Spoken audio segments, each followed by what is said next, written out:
Bonjour et bienvenue dans Flash Ciné, enfin sonorisé, on va bien s'amuser, 12 films à critiquer. Nymphomaniac partie 1, chronique de la vie débridée d'une jeune fille folle de cul, œuvre fascinante de Lars von Trier, poétique, émouvant, touchant et drôle, mais moins fort que Mélancolia et un poil long aussi. 8.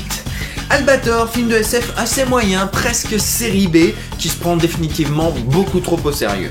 En plus c'est pas très joli, à part la cape d'Albator qui est stylée. 5. The King of Kong, prenant et émouvant, ce film réussit là où Indie Game The Movie avait échoué lamentablement, nous faire ressentir quelque chose pour les personnages qu'on jurerait inventés.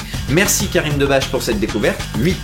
Le Loup de Wall Street, une version débridée de Casino où le temps défile à une vitesse dingue. À la fois drôle, ambitieux, drôle barré et drôle. Dire que Scorsese a 71 ans, 9. Snowpiercer, alors déjà j'adore les huis clos, alors celui-là, waouh, 9.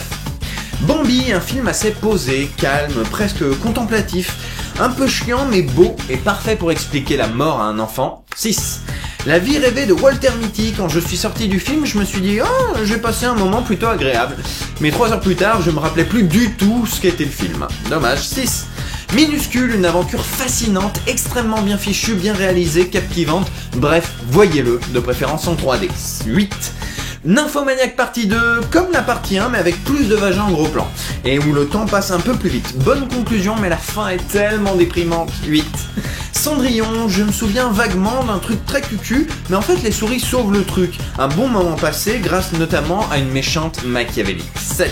Disjoncté, une comédie plutôt barrée sur les enfants élevés par la télévision. Jim Carrey en fait des caisses. Et du coup c'est très bien. 8.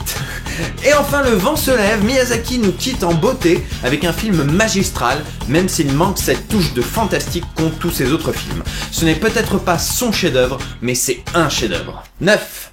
Voilà, c'est tout, je vous dis à la prochaine fois et surtout n'oubliez pas, Miyazaki, c'est fini. Et dire que c'était l'animé de mon premier amour.